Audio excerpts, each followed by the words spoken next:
Hey, what's up guys? My name is Invoction, and today we are going to be reading some more Reddit horror stories. You guys really seemed to enjoy the last video, and I loved making it, so I decided I would make another one. If you guys enjoyed the video, please leave a like and subscribe, as it helps out a lot, and my goal is to hit 100 subscribers. I'm just starting out on YouTube and learning how to edit, so you guys please let me know in the comments how I did, and what I can do to improve. I love y'all's feedback. But without further ado, let's get right into the first story. They didn't remove the pool. When I was a kid, my family lived in a house in Grand Junction. Before we moved in, the landlord told my parents something unsettling. There used to be a pool in the backyard, and years earlier, their young daughter had drowned in it. The house meant a lot to them, and they made it pretty clear that we needed to take care of property, as it was extremely sentimental and wanted nothing changed. The pool was buried by the time we lived there, not removed but buried. The concrete foundation of the pool was still there. The outline of the pool could be seen because the grass never grew right. At the time, my sisters and I were too young to really understand, so my parents didn't tell us at the time. My parents didn't tell us much, and we didn't ask. Still, strange things happened in that house, things we noticed but didn't question until much later. We had a home alarm system that would chime out loud whenever a door opened. It didn't just beep, it announced the door. For example, ding ding garage door, or ding ding front door. The back door, which used to lead to the pool, was still labeled in the system as pool door. Late at night, when everyone was asleep, the alarm would suddenly go off. Ding ding, pool door. Every bedroom in the house was close together. You could hear if someone got up, walked down the hall, or went into the kitchen, but no one ever did. My parents would get up to check, and the back door would actually be open. This didn't happen once, it happened multiple times, always late at night. The same thing happened with the garage door. The alarm would announce it, and again, no one had moved. Another thing I remember clearly was the garage itself. Whenever my mom asked me to take out the trash, I'd get this overwhelming feeling of being watched the moment I stepped inside. It wasn't imagination or fear of the dark, it was intense and specific, like something was there, lurking in the shadows. I still remember that feeling today. One night, my mom was awake in the living room while the rest of us were asleep. She saw a shadow move down the hallway towards the bedrooms. She assumed one of us kids was sneaking around, so she got up to confront us. She walked past my room first and saw the shadow go into it. My door was open. Certain she'd caught someone, she walked in and flipped on the light. As a mother, she knew instantly that I wasn't pretending to sleep. I was out. She checked my closet, under my bed, and around the room. No one else was there. Confused, she went to my sister's room, expecting to find one of them awake. Their door was closed, and both of them were asleep too. My sister shared a bedroom we later realized was most likely the same room the landlord's daughter had used. Never confirmed, just assumption. At night, they would hear tapping on the wall. It wasn't rhythmic and it wasn't loud, just deliberate. It didn't sound like pipes, the heater, or the house settling. One night, they started screaming for our parents. Over and over, they kept saying, "Someone is knocking, someone is knocking." They were screaming so loud I woke up and made my way to the room after hearing my parents rush out of the room into my sister's. We could hear it too. My dad had always told us it was on the heater or the pipes, and because we were kids, we believed him. Years later, when we talked about it again, he admitted the truth. He only said that because we were young. He never had an explanation for the sound. Cabinets and drawers always opened on their own from time to time. It became part of the background of the house, unsettling but never explained. Eventually, my older brother came to live with us. He stayed in the room farthest from the rest of the bedrooms, on the opposite side of the house near the living room, which primarily served as an office. That room had large windows that looked directly out into the backyard, towards where the pool used to be. Note, my parents, same as myself and sisters, didn't tell my oldest brother anything about the history of the house. He is 11 years older than my sisters and I. One weekend night, the rest of the family was in the living room watching TV. My brother had only lived there for a few weeks at this point. Suddenly came out of his room fast, pale, shaken, and genuinely terrified. He said, "Mom, there's someone in the backyard." My dad immediately went outside to check. There was nothing there. My brother claimed he always felt watched in that room, assuming something like what I felt in the garage, where your body tingles, stomach drops, and the hairs stand up on your arms and neck. My mom, already uneasy from her own experiences, contacted the landlord and told him everything that had been happening. She asked if they had experienced anything while living there themselves. Not long after that conversation, the landlords decided not to renew our lease and told us they were moving back into the house, even requesting if we'd be willing to move out early. They didn't argue or seem surprised, just quiet and distant. My parents always assumed the loss of their daughter had changed them deeply. We moved out not long after. Years later, when we were older, we were debating whether or not we believed in ghosts or paranormal activity. Then my parents finally told us what they had seen and heard while living in that house. What made it worse was that our stories matched feelings, moments, details, without us ever knowing the full history at the time. Even now, telling it gives me chills. Writing it brings back that same familiar feeling, the one I had in the garage, the one that made the house feel like it was never truly empty. I think one of my subscribers is watching me. I did not start writing on Reddit because I wanted attention. That is a lie people tell when they want to feel clean about their compulsions. I started because it was the only place I could put a thought down or walk away without it following me home, or so I believed. At first, the routine was harmless, just a throwaway account, late nights, and the soft glow of a laptop illuminating an unmade bed. I worked a monotonous remote job and lived alone in a town built to be passed through rather than lived in. When the workday ended, the silence came on thick and heavy. Writing filled the empty space. Writing kept the walls from listening. I gravitated towards the horror subreddits because they offer a brutal honesty. The readers there understood dread. Not the theatrical frights, but the slow, creeping rot that settles deep in your chest and refuses to leave.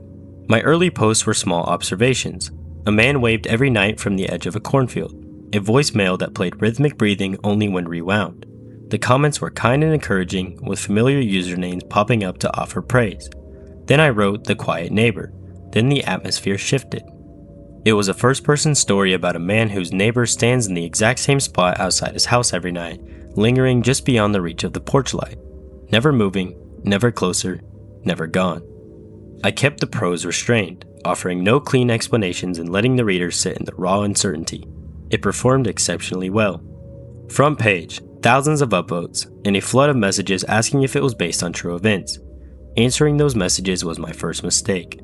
I replied casually, "Thanks, just fiction, inspired by a mood, nothing more." I went to bed writing the euphoric high writers get when a piece truly connects. The next morning, a lone notification waited for me. A new comment posted at 3:12 a.m. No username, just deleted. He likes the dark between the porch light and the street. I shrugged the notification away. It was a creepy addition, par for the course in a community where readers love to play along. But the phrasing lingered like a foul smell. Not the neighbor, not a general subject, just he. Familiar, utterly specific. I did not respond. The following night, another comment appeared under the same post. Still deleted, with the identical cadence and calm certainty. He can see you through the screen door. The time step read 3:12 a.m. I blamed an insomniac troll with the flair for theatrical timing. The internet breeds them. Still, I locked my doors that night more out of ritual than genuine fear. I began cataloging the ambient sounds of the house, the refrigerator kicking into gear, the wind pressing heavy against the vinyl sliding, a solitary car passing on the road out front. Nothing more. A few days later, I posted a new piece, a completely different premise about a woman who hears phantom typing from an empty office down the hall. The standard praise rolled in. Then, buried halfway down the thread, sat another comment from deleted. The typing stops when you hold your breath. Timestamped at 3:12 a.m. Cold pooled at the base of my throat. I scoured my profile, dissecting years of posts and comments. I had never shared a location, a name, or a photograph. The oppressive weight of being watched settled over me anyway. I blamed coincidence, primarily because the alternative required believing the impossible. 2 weeks passed in agonizing slow motion. I tried to ignore the threads, but the compulsion always won. The comments never addressed the plot directly. Instead, they dissected my structure, my pacing, and the precise details I chose to omit. Always deleted. Always 3:12 a.m. I began sleeping with the laptop firmly closed shut. Then, the power grid failed. No storm warning preceded it, and the lights did not flicker before dying. Total darkness swallowed the room. The town possessed cheap infrastructure and old lines, making blackouts common. I grabbed my phone, engaged the flashlight, and navigated the hallway to check the breaker panel. The smell hit me first. Damp earth and freshly turned soil. It had no place inside a dry house. I stood absolutely motionless in the dark. The floorboards groaned as the temperature dropped. Somewhere deep in the halls, water moved through copper pipes. I blamed the natural odors of an aging foundation. When the power returned, I stepped away from the keyboard entirely. I needed space to let my racing mind settle. In the absence of news stories, the direct messages began. Private texts from accounts with empty icons and deleted usernames. We miss your words.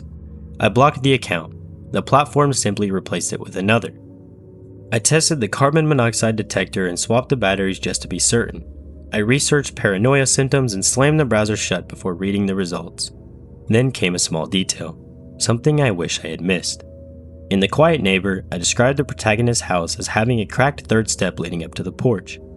It was meant to be texture, simply atmospheric set dressing. The next morning, I walked outside to collect the mail. The third step of my own porch now bore a fresh, jagged hairline fracture. I crouched and traced the fissure with my index finger. The concrete felt cold and entirely unremarkable. I laughed out loud at my own unraveling mind. That night, at 3:12 a.m., a single notification awoke the dormant thread.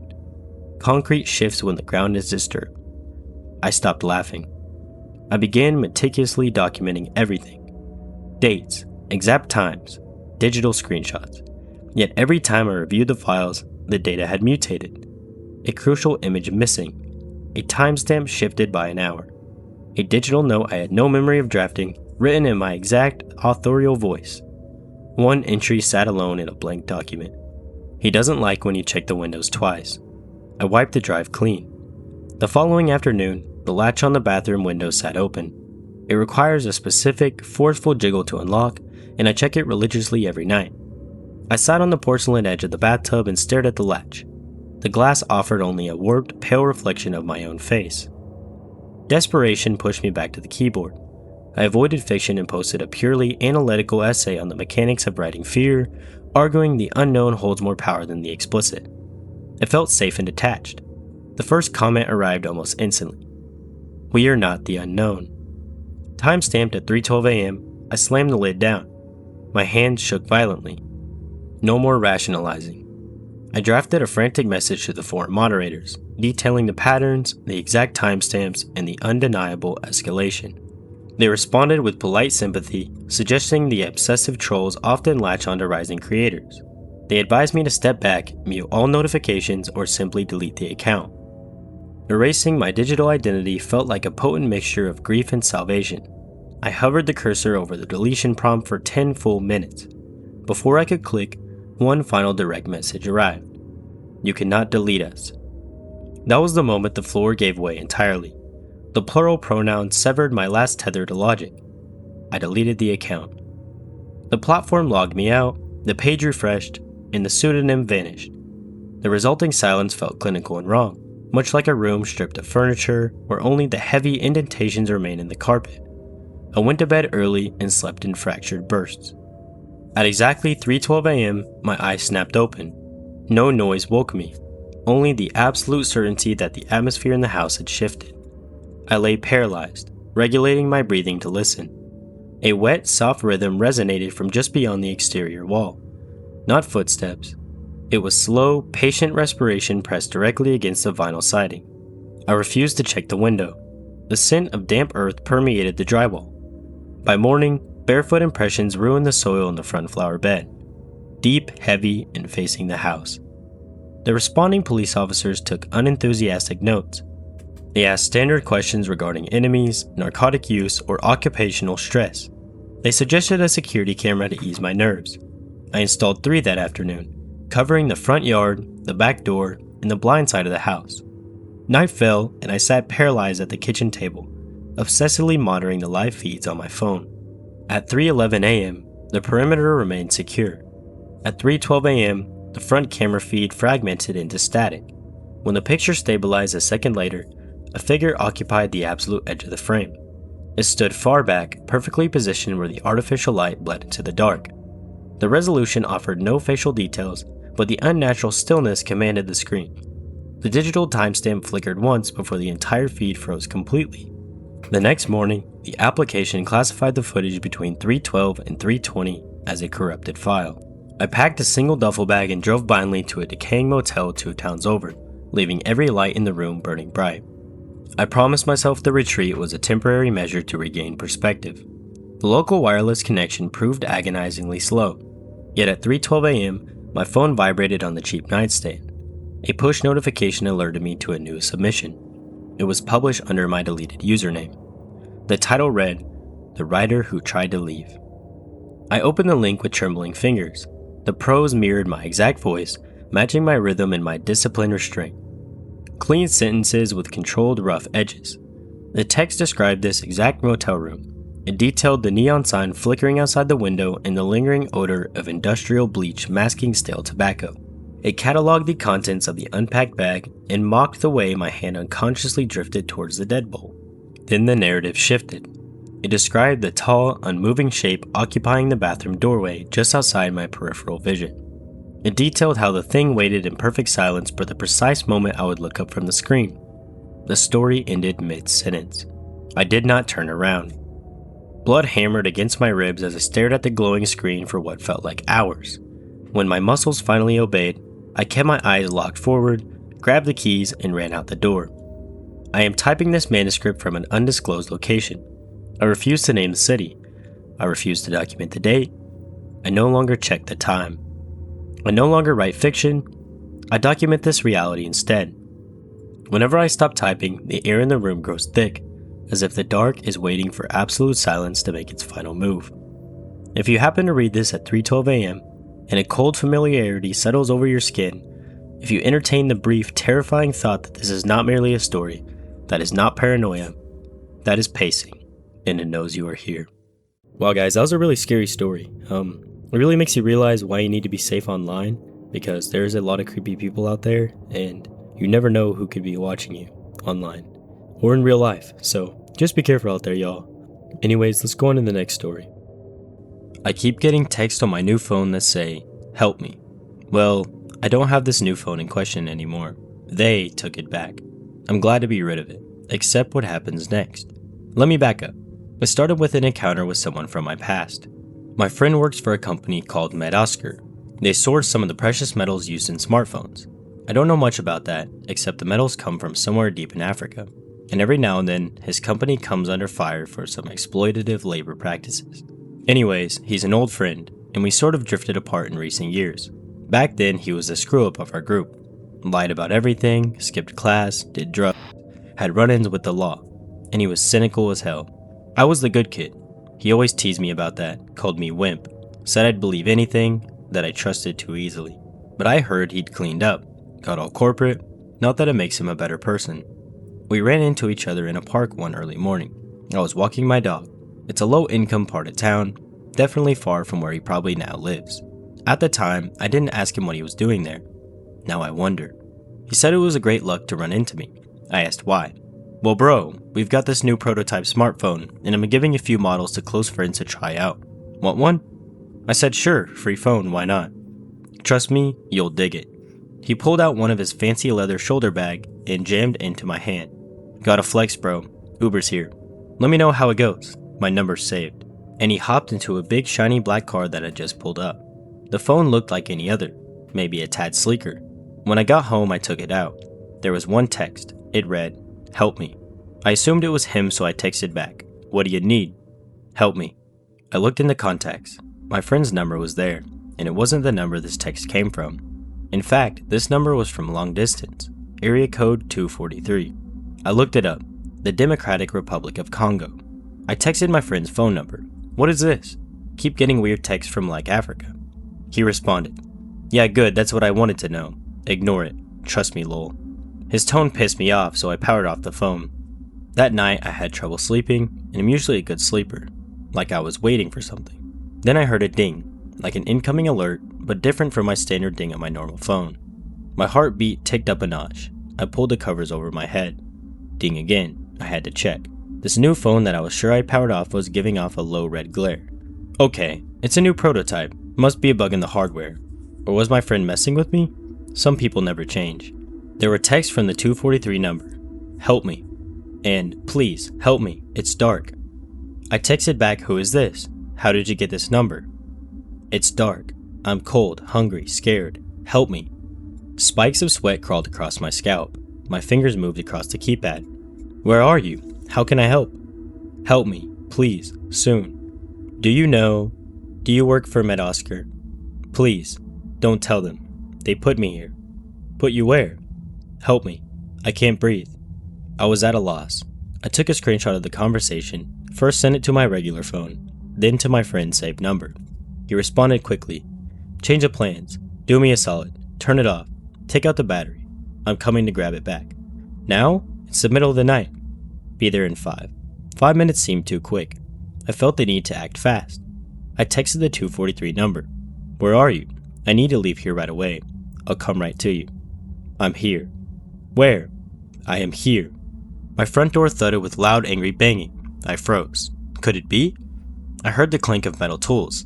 Saw the door handle begin to jiggle. So I opened it. It wasn't my friend.